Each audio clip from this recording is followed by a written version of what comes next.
And so you've opened them up more than anyone else ever has. And you could say, I think I know where you're at right now. And where you're at is, are you going to regret saying yes more than you regret saying no? Or are you going to regret saying no more than you regret saying yes? On this episode of the Massimo Show, we have the one and only Dr. Mark Goulston.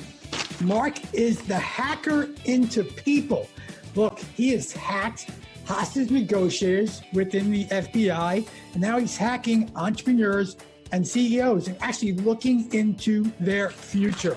Mark himself, well, he is the confident advisor, coach to founders and CEOs. His book, Just Listen, has already been transcribed to 24 different languages. In fact, it's the #1 book on listening.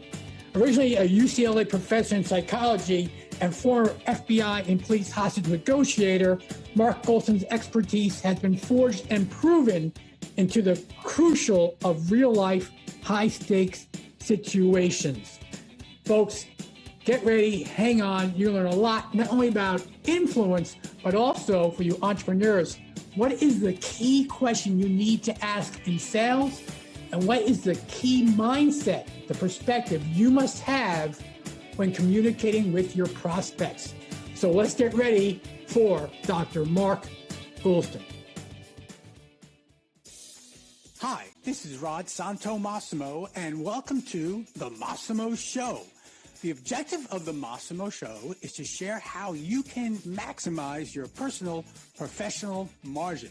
That's right. Let's make more money in less time. Let's turn chaos into clarity, confusion into confidence, and income into real wealth. Along with sharing my insight on how I grew a multi-million-dollar professional business, we're going to bring you the expert advice from a variety of authors, consultants, and thought leaders who will provide the tools you need to maximize your own personal and professional margin. Welcome to the Massimo Show.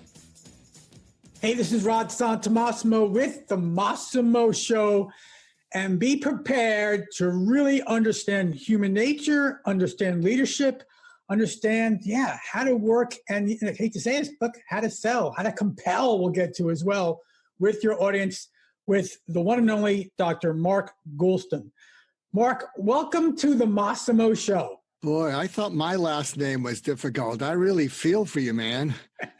Mark, thank you. Glad to be here. We're thrilled to have you. And I want to share with the audience a little bit about you. And I'm going to ask you to fill in the blanks. But let me give you just a quick, and certainly we can go on for an hour of the show to talk about what you've accomplished. But let's start with just that. Look, you're a confidant, you're an advisor to founders, CEOs, and rising stars. You're known as one of the world's foremost authorities on empathetic listening. And in your book, Just Listen, I know that's all about making the world a better atmosphere to listen. We'll get into that, what listening means. Influence. We'll talk about influence. We're about commitment versus compliance. We're about those elements. You have written 7 books. You have been on countless television shows and publications. And you've also did a stint of being Steve Jobs and Elon Musk. But we won't get into that quite yet. We'll talk about that. He gave me permission, folks, to call him Mark, and I'm humbled. Mark, tell us about you. And more importantly, let's go with the beginning. My question for you is, Mark, when you were in high school, where were you living? I was living outside Boston, Massachusetts. Okay. And back when you were in high school, were you always interested in the human thought process? Would you have different passions in high school? Can you think back to what really was your drivers back then? I think my drivers is that I saw a lot of unhappiness and anger in the world and wondered why it was going on. And I love my family, but there was a fair amount of unhappiness there. And I was the youngest of 3. And I think what drove me is I felt powerless to do anything about it. But it didn't leave me alone with the anger, the upset, the frustration in the world. I've accomplished a lot, but my biggest personal accomplishment beyond the family and a marriage that's lasted 42 years and basically functional and launched kids, take that to the bank. Actually, I took it to the bank. I'm done. Probably my biggest accomplishment personally is I dropped out of medical school twice and finished. I don't know anyone who dropped out of medical school twice and finished. And I think I dropped out because I probably had untreated depression. And so I was highlighting all the books. They were all in yellow, but I couldn't hold on to it. So I took a leave of absence. I was passing everything. The head of the school was worried that I might do something self-destructive. So he referred me to the dean of students who cares about students. And to make a long story short, the dean of students is the one who told me, they basically kicked you out. And what happened is it was kind of a miracle. I think when he said that, I kind of cratered right in front of him. I think I felt I couldn't really do anything. And he saw something in me, the dean of students who cared about students. And he said, Mark, you didn't mess up, but you are messed up. And I think if you got unmessed up, the school would be glad they gave you another chance. And he said, even if you don't get unmessed up, even if you don't become a doctor, even if you don't do anything with the rest of your life, I'd be proud to know you because you have a streak of goodness in you that the world needs more than you'll ever know. And you deserve to be on this planet, and you're going to let me help you. So the fact that he saw something of value in me, not tied to what I could do, but something about who I am, and he went to bat for me at his own risk. I took another year off, came back, and then I became a suicide specialist. And for 25 years, I was a boots on the ground suicide interventionist, and none of my patients killed themselves in 25 years. That's incredible. How this matters is if you let go of your agenda and go where the other person's coming from, and you do everything you can to solve their most urgent problem, they will lean into you. I gave a talk in Moscow a few months ago, and I was a co-headliner with a Nobel Prize winner named Daniel Kahneman. He wrote a book called Thinking Fast and Slow. And I introduced, and I'll share it with you, and I'm going to do it with you, the most disruptive approach to communication that anybody has ever heard. And what is if I focus on what you're listening to, and if you're in a business, you focus on what the other people are listening to, and you rattle off bullet points and you show them your PowerPoint and they nod. And then what happens is they don't buy because it's too much yada, yada, yada. Oh, I'm going to stop you right there because I know where you're going. I'm going to let you finish. I'm telling everyone else, this happened to me yesterday when I watched a presentation and I saw this before my eyes. I didn't know what was going on until I went back to think my review notes with you, sir. This is exactly what happened. So please continue. So what I introduced in Russia, so imagine this, 1,000 Russians, CEOs and managers. And what I said to them, and there's videos up there. If you go to YouTube and you look up my name and you say how to be more impactful. Mm-hmm. So imagine this, these are Russians, their arms are crossed. And I said, if I focus on what you're listening to right now, and I rattled off a bunch of bullet points, some of you will take notes, others of you won't. You'll try 3 of the bullet points. 1 might work. And then if it doesn't work in a week, you'll abandon it. So if I focus on what you're listening to, you'll give me your mind temporarily. And then I switched to an NPR radio voice. And I said, but if I focus on what you're listening for and I fully deliver it, you'll give me everything. Yes. And then I said, here's what you're listening for. And then I'm going to tell you what you're listening for. What I told them is I said, if your managers and your CEOs, what you're listening for is you got to get better results. Good results is good pay. Bad results, it's the other thing. Is that true? Da. Second thing is you're listening for a different way to get those results because the way you're getting those results is stressing you out. You're drinking too much, you're eating too much, your people really aren't taking care of themselves. It's a mess. Is that true? And they go, oh, da.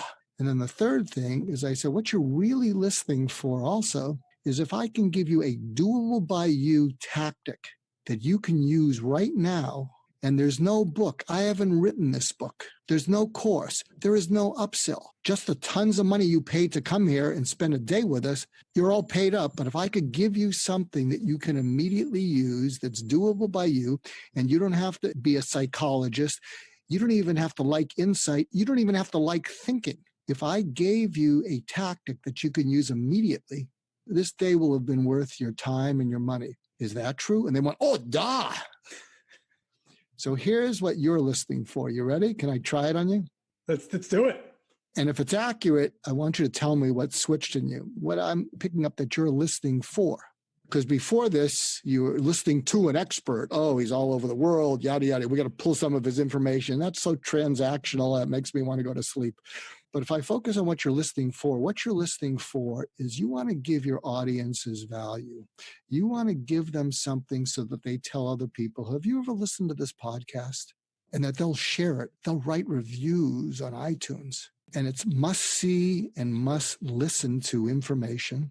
And so what you're listening for is guests who can provide that and deliver it. And people walk away and they start promoting it to their friends. In fact, they make their friends listen to your podcast. They make their friends buy your book. So you're listening for that. Will what we're talking about accomplish it? You're also listening for someone who might have all these degrees, but you can't even post the podcast because it's so awful, because you got an expert who's so convoluted. And then you have to go call them back and say, I'm sorry, maybe we'll do it over again. But after the conversation, you said to yourself, and you looked at your producer and you say, this guy's got a big name, but he was awful. Yeah. So you're listening for hoping you don't have to protect your audience and then go back to someone and say, geez, I'm sorry, Mr. Business Rockstar, we can't use it. Let me stop you there for my audience. A couple of things. Number one, Mark, you're absolutely correct in that I've had guests, big names, big degrees, and I had to go back and say, we're just not going to be able to fit this in now. We can't use it because there was no value. It was just regurgitation of facts and everything else. Fact. Now, your timing is impeccable. We didn't know this was happening, this cadence. But yesterday I happened to be in New York and I was giving a presentation to one of the largest banks in the world. And before me was a gentleman who's a client of ours and a great friend. And he's one of the smartest people I know. And he went out and he presented the state of the landscape for New York in a commercial real estate investment perspective. Great facts, great numbers. And I was chewing it all up because I was taking the information. But I noticed the crowd wasn't interacting. They weren't taking notes. They were on their phone. And I was in shock. I said, did you realize who this guy is and what you should be listening for? Sir, I didn't recognize it. So then he left and I came up next and I asked the audience, so so-and-so said this, what does it mean to you? And no one had an answer. So-and-so said this, what does it mean to you? I said, you guys weren't listening. You weren't listening. You may have been there and you maybe, like you said, listening to, but you weren't. I use those words, sir, but that's exactly what the message was. So then we ended up having a very interactive 45 minutes, a lot of claims and not putting myself, patting myself on the back, but I recognize now what you're talking about is so true. And I'm just thinking how our audience, when they present, when they pitch, when they sell, is their audience listening to them or what is their audience listening for? See, everybody is listening for something, but they're so used to listening to, and then you get the yada, yada, yada. And see, if you can abandon, there's a term I have. I have a book called Just Listen, became the top book on listening in the world, 24 languages. And it's about not how to cause people to feel understood, but how to cause them to feel felt. So I'll give you an example. Here's a transaction I had with someone. So have you ever had a transaction where you're presenting to people and you know you have the solution to their problem and they're nodding from the neck up, but they're not buying in. And you even say, well, were there any questions you had that, you'd like me to answer? Oh, no, I'm fine. I'm fine. Oh, by the way, I'll give you an insight that I had if you're talking to one of your kids or a friend that you're worried about. If you say to them, how are you doing? And they say, I'm great. They're usually good. But if you say, how are you doing? And they say, I'm fine, they're not. Take that one to the emergency room that you don't have to bring your kid to. And so when these people are nodding from the neck up, but you get that feeling in your stomach, this is not going to go anywhere. You just know it, even if they said the right thing. So, if you're listening, you have to adjust the words because you got to, I was a hostage negotiation trainer. I mean, I've done a bunch of stuff. So I know, and if you haven't noticed, I'm from the West Coast, so I'm slightly melodramatic. So take me with a grain of whatever you take me with. But something that I will say when I'm with people like that, I'll say, you've been burned before, haven't you? Talk about compelling. Look, what? Yeah, you've been burned before. We all have. That's true, isn't it? Yeah. They suddenly wake up. Say, yeah, here's the deal. I get a feeling that I'm reminding you of other conversations you've had. And there's conversations you've had where you said yes and it didn't go well. And you said to yourself, I'm not doing that again. And there's some situations that went so poorly that after you got through it, barely, you said, I can't go through that again. So is it possible that as we're speaking, you need to be able to reassure yourself that if you say yes, this is not going to come back to bite you, and you're not particularly sure that it won't? I'll give this to you. This is the money question. This is the most powerful sales question you can ever come up with. So you want to drill down. I wrote an article called The Secret to Closing More Sales: Never Answer a Question in the First Conversation. And what I talked about is, as people are speaking to you, notice little tips of the iceberg. Words like amazing, awful, scary.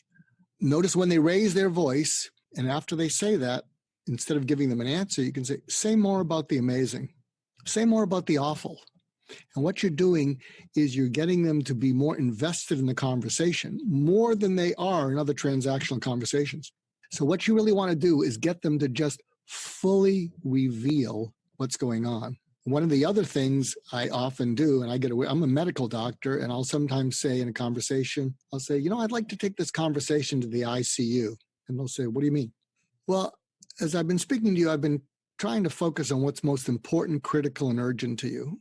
Important is a year from now, critical is 3 to 6 months, urgent's this week. And I'm trying to pick out from what we've talked, if what we've covered of those, and I could guess what we've talked about, but why don't you tell me? So you're getting them to tell you more and more. And what you really want them to come up with is urgent, because urgent is, what they got to do. And so do you follow me? You're really peeling the onion. And then here's the killer question. And so you've opened them up more than anyone else ever has. And you could say, I think I know where you're at right now. And where you're at is, are you going to regret saying yes more than you regret saying no? Or are you going to regret saying no more than you regret saying yes? And this is what may be going on in your head, because it goes on in everyone's head. You may regret saying yes if you say yes, and then you go back to someone and they say, what the heck did you say yes for? Did you ask him about this? What were you thinking? You brought this into our company? Can you cancel it? So you might be hesitant to say yes if you have someone who's going to throw you under the bus, and you've had that happen to you. Mm-hmm. On the other hand, you might be hesitant to say no, because if you say no, you still got to solve the problem. And not only do you still have to solve the problem, we have opened up the problem more deeply with all the permutations than you ever have in a conversation. So you got to solve the problem with someone else who doesn't open up the problem. And you got to go through the whole thing again. Problem is unsolved. So is any of that going on, that what you're really trying to figure out, am I going to regret saying yes, or am I going to regret saying no? And I am telling you, they look at you like a deer in the headlights, and it's like, how did you know that? And then what I do, because, see, it's more important to me, it's interesting, I coach top leaders, people who have the potential.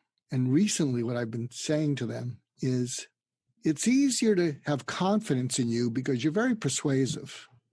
It's not so easy to trust you or have respect for you. And here's my commentary on the business world. It's really deteriorated into, do I have confidence in the other person or don't I? And if it turns out they're lying to me, I'll just sue them. I don't care if I trust them, because nobody trusts anyone. Respect them? I don't respect anyone. But if you can grow into being someone that people trust, have confidence in, and respect, you'll have them all. And the trust is, they trust you to not take advantage of them, hurt them, do a bait and switch, because you're really pushing to sell. They just trust that you care about their well-being as much as you care about making money off them. Let me talk about that for a minute. Trust. So you talk about the communication and the key question, but again, speaking to you a little bit and looking at what your work is. So you would suggest then the problem is that most sales folks, professionals, whatever it might be, their conversations are what? And let's use the term convincing. So let's talk about convincing, and I'll let you take it from there.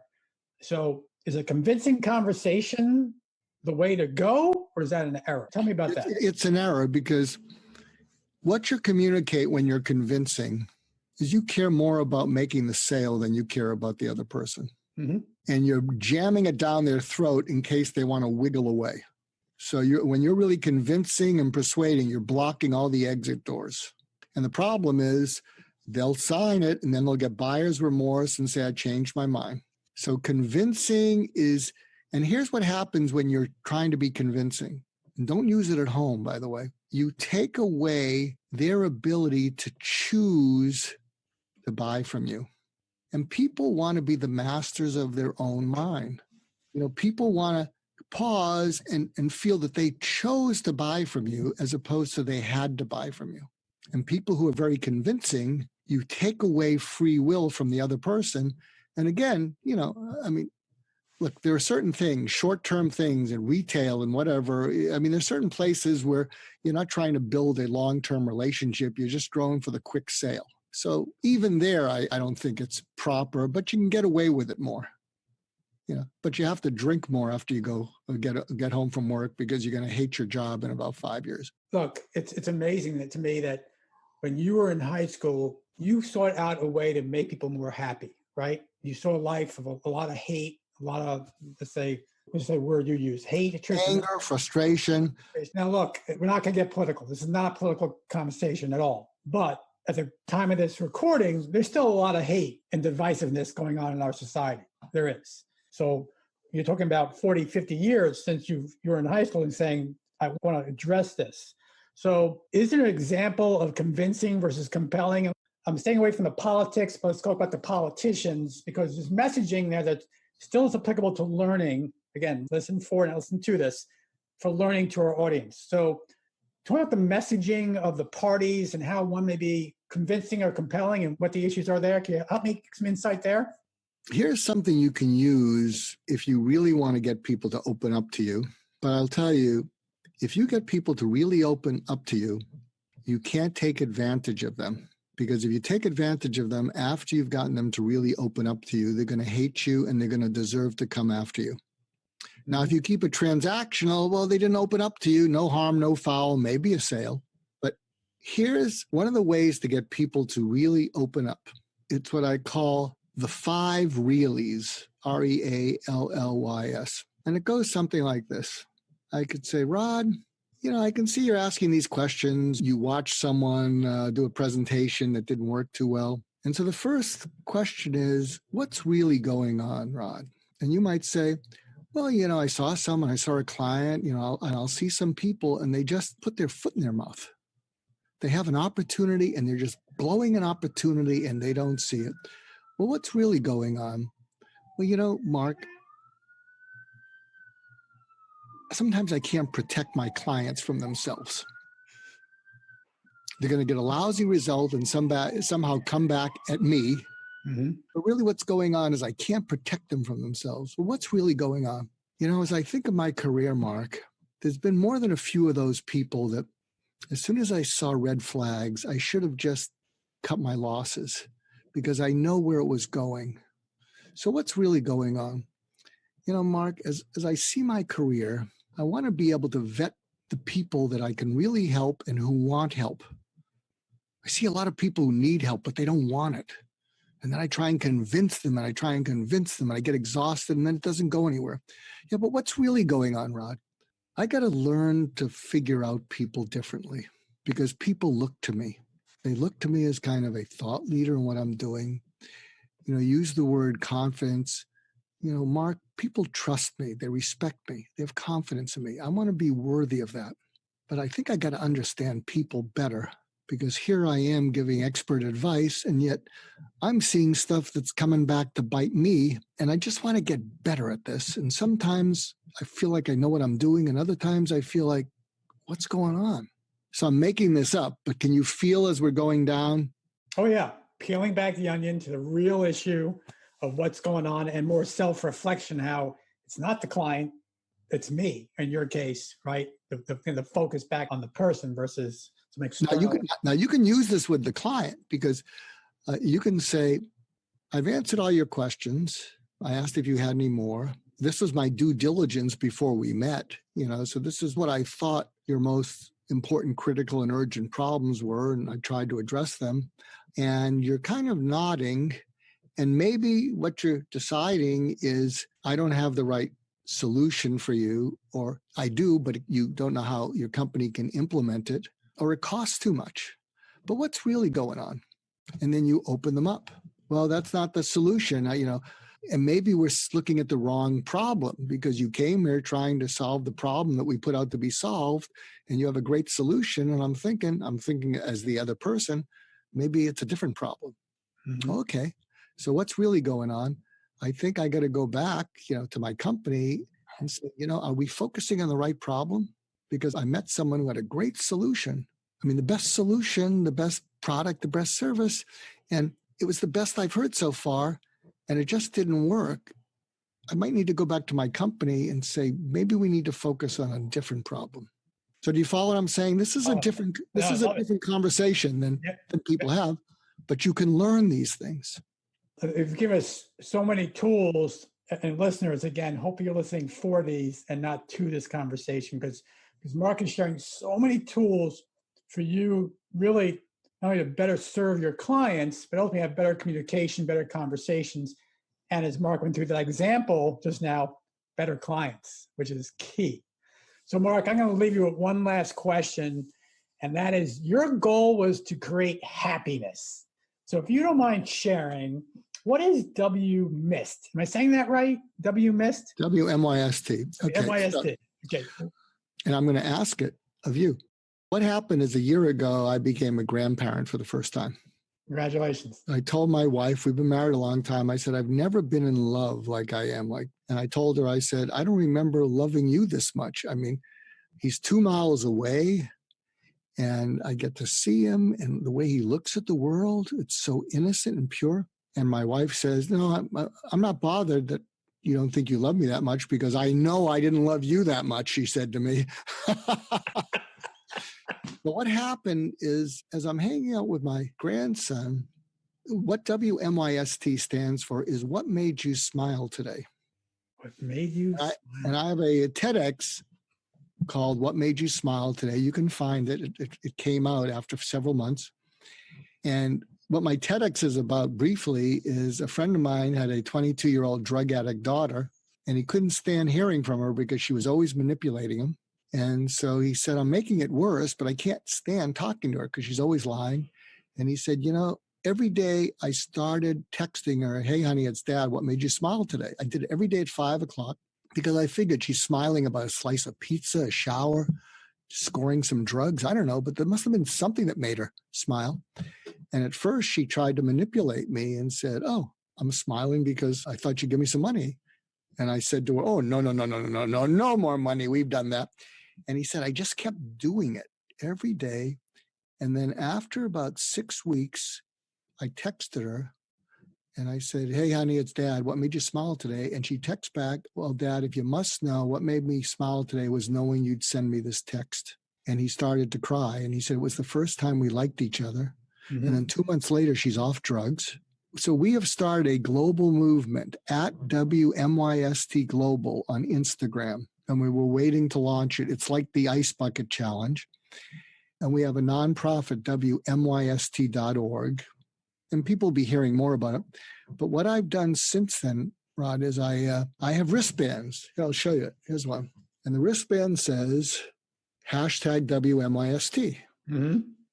And every day I have a bunch of wristbands.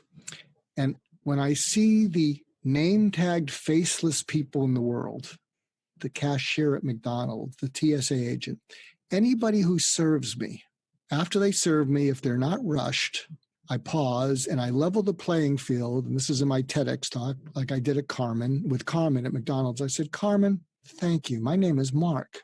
I have a question for you. And she pulls back. No, you're not in trouble, Carmen. You're not in trouble. Carmen, what made you smile today? She pauses. She looks at me and she says, just getting up. And it's this huge smile. And she's grateful to me that I treated her like a person with a name. Mm-hmm. She got to remember what she was grateful for. And the great benefit to me is I got out of being self-absorbed. I made the world a little happier, one smile at a time. And I am telling you, it's magical. So now when I go to lunch, you'll love this. People should get some of the wristbands because, and this is how you'd use it. They'd say, well, what are you working on? Blah, blah, blah, blah, blah. And so if you notice the waiter or waitress coming over, What you say is, well, something I'm focusing on is I've joined a movement, which you're going to join yourself right now. And the person who you're with looks at you like, what are you, crazy? You could say, no, you're going to join in about 30 seconds. So the waiter or waitress comes over, they serve you, happens every time, and you pause and they serve you and you say, like I did last night to Jose, I said, because they have a name tag, I say, Jose, thank you. My name's Mark, and this is my friend, so-and-so. I have a question for you. No, you're not in trouble, Jose. They all always go there. Jose, what made you smile today? He pauses, he looks at me, and then he becomes a person and he smiles and he says, I got to see my grandbaby. Really? What's your grandbaby's name? Mm-hmm. And I am telling you. And then I give him 2 wristbands. And the person I'm with looks at me like mesmerized. I love doing it with a purely transactional person. I say, you look like you could use a good smile yourself. Here's 2. What made you smile today? So it's a movement to make the world happier, one smile at a time, because everybody has something to smile about. So let me ask you, what made you smile today? Mark, what made me smile today was having this conversation. This was a great conversation. Really? Really. Wow. What made it great for you? The insight you gave me and the reflection of things I've been both going through and have just done recently in my speech yesterday. You give me valuable information that I can move forward. And I love the idea of what made you smile today. It's a very attempt to be as much as I can, the optimist, passionate, positive. So that just is a reflection of everything I believe in. So that made me smile. Yeah. And if you're listening in, I also talk about this in the TEDx talk. So go see the TEDx talk. What made you smile today, Goulston? And I gave another example. This really made me feel great. How many of you get on a conversation with a tech company because you got a tech problem and you're a little frustrated? And so I did that with someone named Arul in India. And I didn't know if it was a bot or a person because they're typing. And so picture this. There's the person named Arul, and then we get through it. And and I'm still, technology is above my pay grade. And so we get through it. And he said, is there anything else, sir? And I said, are you a human or are you a robot? And he says, I'm a human. And I said, well, I have another question for you. And I could see, I know he's nervous there in India. And I said, you're not in any trouble, Arul, you're doing fine. And I said, what made you smile today? And he types back and he says, today's my birthday. Oh. And I said, that's amazing. What are you going to do? And he said, well, I'm going to get off in a couple hours and then, I'm going to meet with my family. Looking forward to it. I said, you have a wonderful birthday. And I'll tell you what happened. He's never had a conversation like that, but it brought out the generosity in me. And I said, can you give me your supervisor's name? Because I want to tell them just how great and helpful you were. So it wasn't just what I gave him. It tapped into the desire to make the world better underneath my frustration. And I'll tell you, do it with Uber drivers or taxi drivers. They'll tell you their life story. Yes, they will. But what'll happen is you will feel better. You'll say, one thing that really got to me emotionally, someone emailed me, a young kid from India, and I respond to things. I wish I did a better job, and I write back to him. And this is the power of just genuine connection. And I wrote him back, and he said, well, thank you for, writing back. And I said, well, I have a question. I'm glad it helped. What made you smile today? And he writes back, no one as important as you has ever typed my name. So every day I take my finger and I go to my computer screen and I touch my name and your name from your email. That changed his life. That's incredible. Incredible story, incredible life, incredible sharing. Dr. Mark Goulston, I can't thank you enough for your time and your insights and the value you bring, and more importantly, sharing this global movement of smiling.